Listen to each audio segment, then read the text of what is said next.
uma porta. Em 2024, saiu uma reportagem dizendo o seguinte, que nos clubes de elite, lá em São Paulo, o título custa em torno de R$700 mil. R$700 mil. E as pessoas, para poder... não basta ter o dinheiro, tem que entrar numa fila de espera, certo? E uma vez que tem o dinheiro para comprar o título, a pessoa tem que ser aprovada pelos membros daquele clube, que estão lá há mais tempo. Em outras palavras, as pessoas pagam R$700 mil, não simplesmente para entrar na porta de um clube, não é para ter acesso a uma piscina ou a um restaurante. Elas pagam R$700 mil para poder pertencer àquele grupo de elite. Aí nós podemos pensar, mas isso é um absurdo. Isso é irracional. Como que as pessoas podem pagar tanto dinheiro para poder pertencer a um clube? Será que essas pessoas não estão com o coração adoecido? Será que essas pessoas não estão passando por alguma dificuldade? Mas, se nós analisarmos bem, pensarmos na nossa vida pessoal, o que nós vamos perceber? Que essa necessidade de pertencer, todos nós temos. Imagine as crianças aqui, quando vão numa escola, pela primeira vez. Primeira vez. Você é uma escola nova, uma sala de aula nova. Isso aconteceu com as crianças, acontece conosco também. O que ocorre? Nós, no primeiro dia de aula, nossa preocupação não é tanto com os professores. Nem é tanto também com o conteúdo que vai ser ensinado. Qual é a preocupação nossa? Se vamos ser rejeitados, se vamos ser aceitos naquele grupo, se nós vamos conseguir pertencer àquele grupo, àquela amizade. Caso contrário, nós nos sentiremos muito mal. Então, nós temos uma necessidade, todos nós, de pertencer.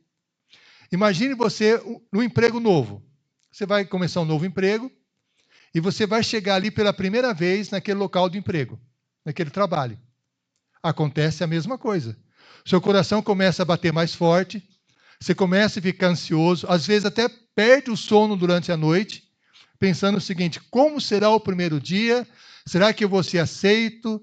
Será que vai dar tudo certo? Será que eu vou ser acolhido? Como será esse primeiro dia? Todos nós temos essa necessidade profunda no nosso coração, a necessidade de pertencer. Porque quando nós pertencemos a um grupo, o que acontece? Nós nos sentimos valorizados, nos sentimos respeitados, nos sentimos amados, a nossa estima se fortalece, nós construímos a nossa identidade por participar de um grupo, participar de um grupo de pessoas. Mas nós podemos até pensar o seguinte, mas de onde que veio isso? De onde que veio essa necessidade de pertencer? Por que isso acontece? Será que isso é algum problema que a pessoa está passando, tem que fazer alguma terapia? Por que essa necessidade de pertencer? Se nós analisarmos a palavra de Deus, que nós vamos perceber. Lá em Gênesis 2:18, não é bom que o homem esteja só. Deus criou a cada um de nós com essa necessidade no coração de pertencer a um grupo, pertencer a uma família, estar em um lugar onde nós somos bem acolhidos, em um lugar que nós somos bem aceitos, no lugar que nós nos sentimos bem, nos sentimos amados e valorizados. Essa é uma necessidade do nosso coração. Mas por que Deus falou isso? Vamos analisar um pouco mais a palavra de Deus. Deus fala o seguinte, façamos o homem conforme a nossa imagem e semelhança. Deus, a palavra do Senhor diz isso, ele vive numa trindade, Deus Pai, Deus Filho e Deus Espírito Santo. Uma trindade de comunhão perfeita. Uma trindade de amor perfeito. E como nós somos criados à imagem de Deus, nós também temos essa necessidade. A necessidade de participar de um grupo, de sermos acolhidos, sermos bem aceitos. Só que isso acaba adoecendo o nosso coração. Sabe por quê? Isso nem sempre acontece. Às vezes nós nos sentimos rejeitados, nos sentimos desvalorizados, nós não conseguimos sentir no nosso coração que naquele grupo que nós estamos, ou que desejamos estar, nós somos bem aceitos. isso entristece profundamente o nosso coração. Ou então, ao participar de um grupo, nós achamos que aqueles que não têm os mesmos valores que nós, não devem participar conosco ali. E nós percebemos na palavra de Deus que Deus trata exatamente disso, que Jesus trata a respeito disso. Vamos abrir a palavra de Deus lá no livro de Marcos, capítulo 2. Marcos, capítulo 2, e nós vamos ler a partir do versículo 13. Marcos, capítulo 2, a partir do versículo 13. Nós vamos ler Marcos, capítulo 2, dos versículos 13 até o versículo 17. Marcos 12, de 13 a 17. Diz assim a palavra de Deus, ó. Marcos 12, de 13 a 17. Jesus saiu outra vez para a beira-mar. Uma grande multidão aproximou-se e ele começou a ensiná-los.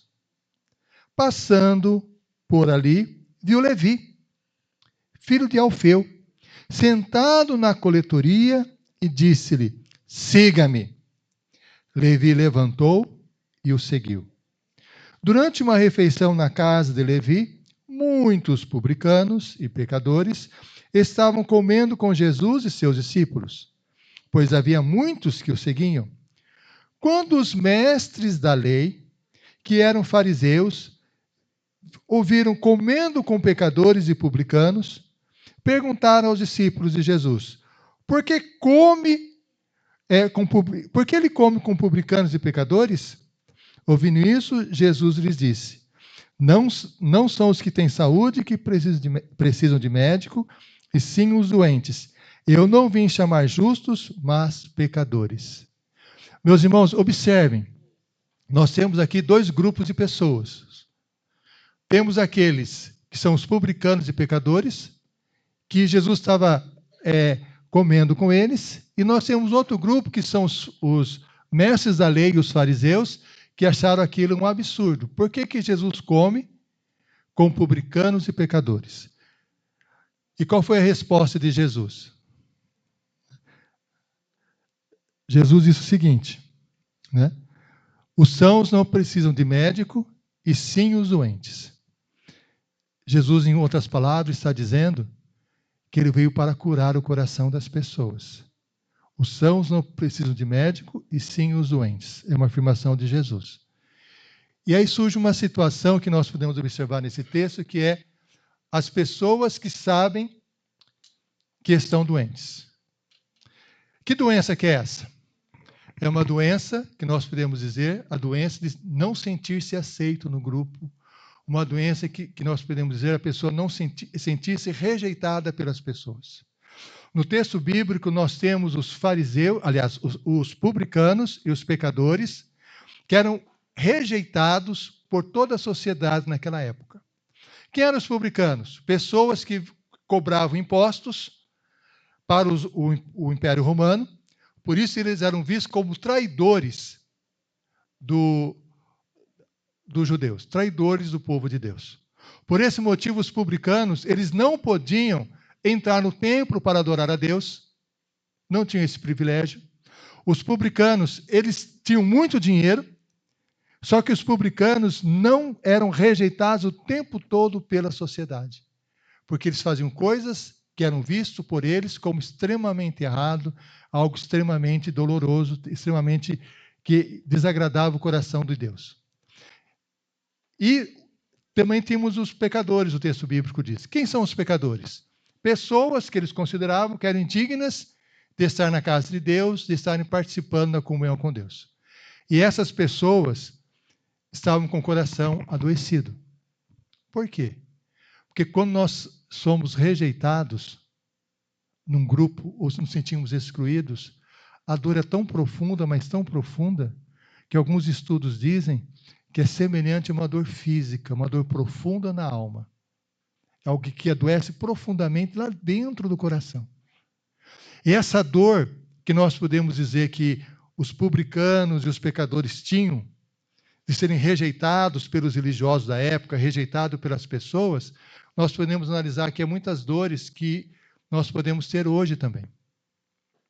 Eu conheço uma pessoa que ela fala o seguinte, que o coração dela está profundamente triste, porque a filha se casou, né? E a filha não quer ter mais relacionamento com ela, de forma nenhuma. E ela chegou a fazer a seguinte afirmação: a minha situação não tem solução. Eu fui rejeitado para sempre pela minha própria filha que se casou. A pessoa sente no coração uma dor muito intensa, uma dor muito forte. Ela mesma comenta que teve alterações na pressão, passando mal-estar, pela dor da rejeição dentro da própria família. Muitas vezes nós podemos sentir esse mesmo tipo de dor. Ser rejeitado dentro da família, ser rejeitado num grupo de pessoas que nós valorizamos, que nós amamos. E esse tipo de rejeição provoca uma tristeza tão grande, mas tão grande em nossa alma, que isso nos faz adoecer. Eu fico pensando nos adolescentes, nas crianças, a mesma coisa. Quando chega na escola e o grupo em que elas estão, a sala de aula que elas estão, não as acolhe, não as recebe, a dor que elas sentem é uma dor tremenda, uma dor que fere profundamente o coração. Elas se sentem rejeitadas, se sentem muito mal, elas se recusam muitas vezes até mesmo a ir para a escola. Eu tive uma aluna que ela se recusava tremendamente a ir para a escola. Nós fizemos de tudo para que ela entrasse na escola, ela não entrava na escola, porque ela falava que a sala de aulas iria rejeitá-la. Nós conversamos com a sala, para a sala acolhê-la e tudo mais, mas ela não conseguia entrar. Ela chegava na porta da escola, começava a suar frio, começava a chorar, e a mãe tinha que levar ela embora para casa, porque ela tinha tanto medo que ela não conseguia entrar na sala de aula. O medo não era dos professores, o medo não era do que seria ensinado, o medo que ela tinha era de ser rejeitada, uma dor profunda no coração. Muitos trazem essa dor profunda na alma, porque foram rejeitados, sentem essa dor íntima no seu coração, e às vezes essa rejeição não é por causa de um grupo. Às vezes ela se sente rejeitada porque ela pensa assim, olha, eu não consigo mais fazer aquilo, eu não tenho mais condição de realizar aquela ação, e isso provoca uma dor profunda dentro da alma. Porque existem dois tipos de rejeição, que nós podemos dizer. São aquelas que são reais, que as pessoas realmente nos excluem. Mas tem aquelas que nós criamos dentro da nossa cabeça, dentro do nosso coração. Por exemplo, isso acontece conosco o tempo todo. A gente vai chegando uma certa maturidade, uma certa idade, e às vezes nós conseguimos pensar o seguinte, já aconteceu comigo isso. Você está num grupo assim, na família, as pessoas começam a conversar, às vezes não consigo escutar direito. Ao não conseguir escutar direito, eu começo a sentir, nossa, sabe? É aquele sentimento, parece que não está fazendo parte daquele grupo. Então, isso é algo que a nossa mente, o nosso coração cria. Às vezes pode ser por questão de não escutar, às vezes pode ser por uma questão de uma deficiência física, às vezes pode ser por causa de uma doença, às vezes é por alguma coisa que nós criamos dentro de nós, no qual nós começamos a nos julgar inferior às outras pessoas. E por nos sentirmos inferior, nós mesmos nos excluímos, nós mesmos nos afastamos, nós mesmos nos colocamos de fora. Então, essa é uma situação. Os doentes que sabem que estão doentes. Doentes por quê? Porque sofrem a rejeição dos outros, doentes porque às vezes criam a rejeição dentro do próprio coração. Nós passamos por isso também. Mas tem outro grupo que o texto bíblico fala. Os doentes que não sabem que estão doentes. E nesse caso nós vemos quem? Os mestres da lei e os fariseus. Eles falavam o seguinte, né? Viram aquela cena, Jesus comendo com publicanos e pecadores, acharam aquilo um absurdo, e chegaram não para Jesus, chegaram para os seus discípulos, dizendo, olha, o mestre de vocês come com publicanos e pecadores? O que eles querem dizer com essas palavras? Em outras palavras, eles querem dizer basicamente o seguinte, o seu mestre está fazendo algo extremamente errado. Essas pessoas precisam ser excluídas. Nós não podemos nos relacionar com elas. Esses mestres da lei e fariseus, eles se julgavam melhor do que os outros. E por ser melhor do que os outros, sentindo-se justos, eles consideravam que não poderiam de forma nenhuma se misturar com os publicanos, com os pecadores, porque se fizessem isso, eles seriam contaminados espiritualmente. É um absurdo. Eles se sentiam melhores do que os outros. Se nós pensarmos lá, nos clubes lá paulistas, lá da elite, que com 700 mil reais lá para poder entrar, as pessoas podiam pensar o seguinte: aqui entra quem nós achamos que tem valor. Aqui entra quem nós achamos que tem dinheiro, que pode nos auxiliar. Caso contrário, não entra, porque vocês não merecem estar no nosso convívio. Então, esse tipo de pensamento é um pensamento de que são pessoas que acham que está tudo bem, mas estão com o coração extremamente adoecido, porque não conseguem perceber o mal que estão fazendo. E o duro, meus irmãos, que essa situação, doentes que não sabem que estão doentes, isso pode ser feito de forma intencional. Às vezes, a pessoa pode excluir o outro de forma intencional, e às vezes nós podemos fazer isso também, quando nós pensamos que essa pessoa merece estar no nosso meio, essa pessoa não merece. Quem é ela para estar aqui? Ele está perturbando a nossa ordem. Essa pessoa está nos incomodando. Essa pessoa está fazendo algo que nós não gostamos. Essa pessoa não é o lugar dela estar aqui. Ela não pode estar aqui. Esse é um tipo de pensamento que é um pensamento semelhante exatamente dos fariseus e dos mestres da lei. Mas podemos fazer isso também de uma forma, podemos chamar de incidental. O que é incidental? Eu não excluo, não falo para a pessoa não estar aqui.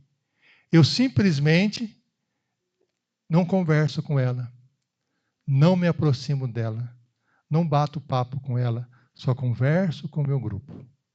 Quando eu faço isso indiretamente, que mensagem que eu passo? Você não pertence ao meu grupo, você está excluído.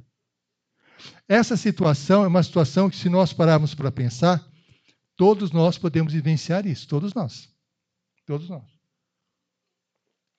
Eu, no contexto da escola, tinha alguns professores que me deixavam muito irritados, muito irritados. Hoje estou lembrando disso.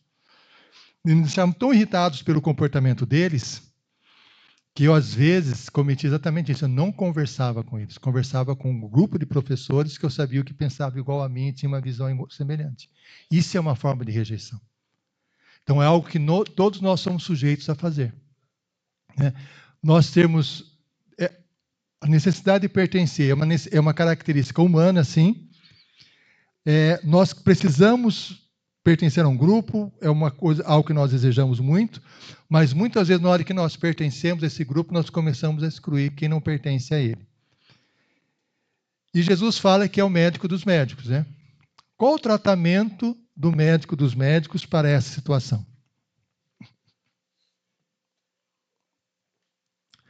Meus irmãos, normalmente o médico faz o seguinte: o médico, ele mora na sua casa, na sua residência, em muitas situações numa residência com muito conforto, certo?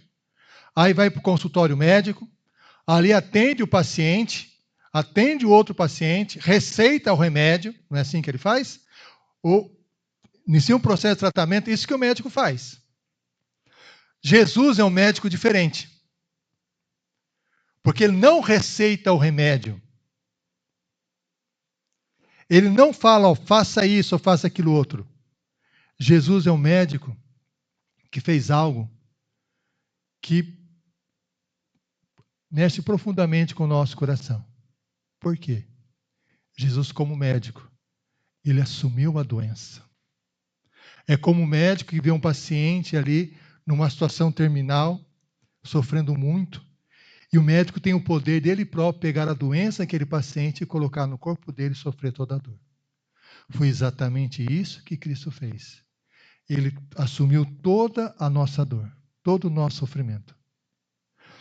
O texto bíblico fala que os publicanos e os pecadores estavam sendo rejeitados pelos mestres da lei e pelos fariseus. Jesus estava numa comunhão perfeita com Deus. na Trindade Celestial. E o que ele fez?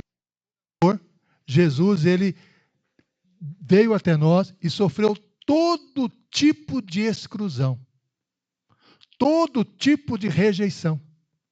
Jesus foi rejeitado pelos religiosos da época. Jesus foi, inclusive, zombado por eles. Jesus foi rejeitado pelas autoridades religiosas. Jesus foi rejeitado pelos seus próprios amigos que o abandonaram. Jesus sofreu todo tipo de dor, todo tipo de exclusão.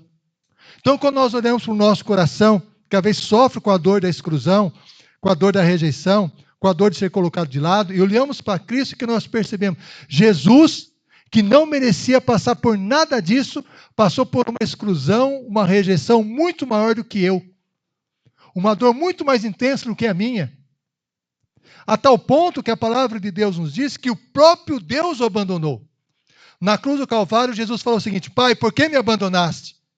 Jesus sentiu todo tipo de rejeição, todo tipo de dor. Jesus assumiu dentro dele, no seu coração, na sua vida, as rejeições, os sofrimentos que todos nós passamos no nosso dia a dia. Ele assumiu toda essa dor. Toda essa dor. E aí o que ocorre? A palavra de Deus nos fala que Jesus, ele ressuscitou dos mortos.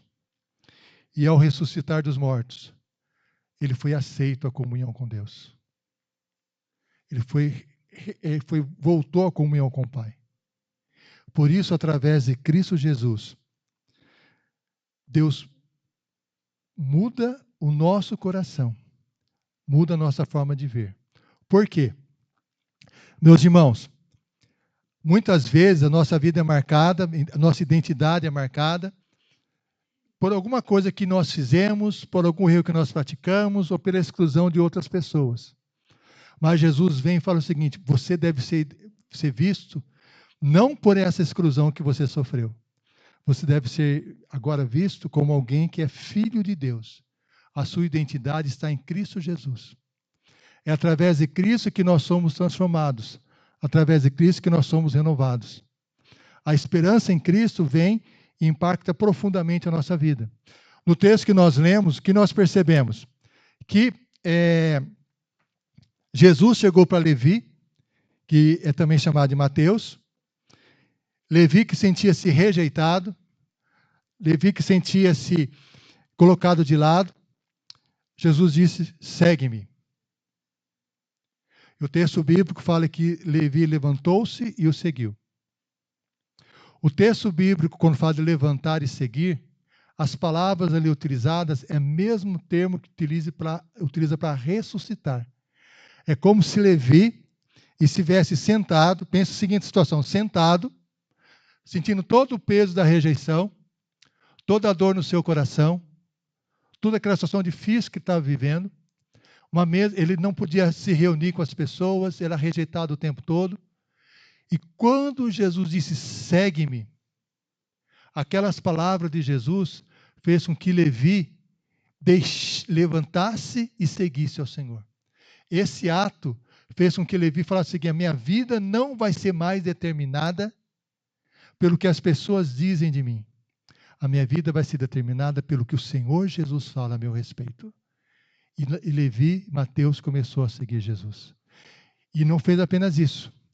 O texto bíblico fala que ele chamou seus amigos, os outros publicanos, e foram até Jesus e se alimentaram com Jesus. Jesus comer com os publicanos e pecadores era um sinal que Jesus estava acolhendo eles, porque eles estavam seguindo a Jesus. O mesmo impacto que Jesus teve na vida de Levi, Jesus também a intenção dele era ter o mesmo impacto na vida dos mestres da lei e dos fariseus. Que é eles perceberem o quê? Que as obras deles não são nada. Porque se fosse pensar em mérito, a pessoa que mais merecia todas as coisas, o Senhor da glória, deu a sua vida por nós. E por dar a sua vida por nós, ninguém pode bater no peito e dizer: eu mereço alguma coisa. Porque tudo que nós temos depende unicamente da graça do Senhor Jesus Cristo. E Jesus, naquele momento, Jesus estava tendo um lugar na mesa para Levi e os pecadores. E Jesus também estava oferecendo um lugar à mesa também para os mestres da lei e os fariseus, para que eles sentassem na mesa e percebessem que o que dá sentido à vida deles é a pessoa de Jesus Cristo e mais ninguém. Eu fico pensando naquela pessoa que comentou da rejeição, da filha rejeitando. E essa rejeição marca a vida de uma pessoa, entristece, adoece. Mas se conseguir perceber a grandiosidade de Jesus, ele pode dizer o seguinte: essa rejeição não marca a minha vida, o que marca a minha vida é a pessoa de Cristo. É Ele que é a pessoa de quem eu dependo totalmente.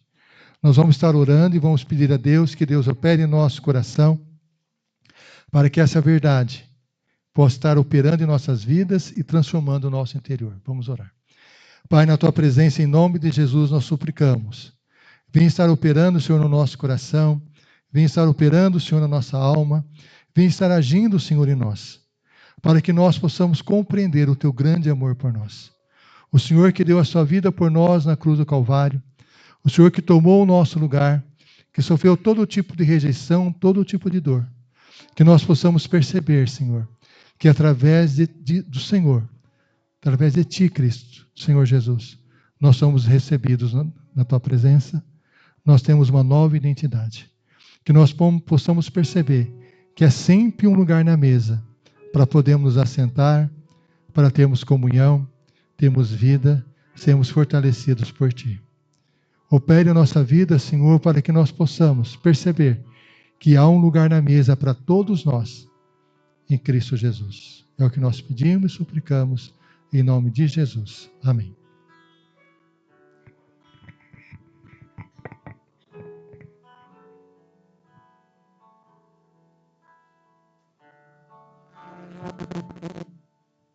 Contra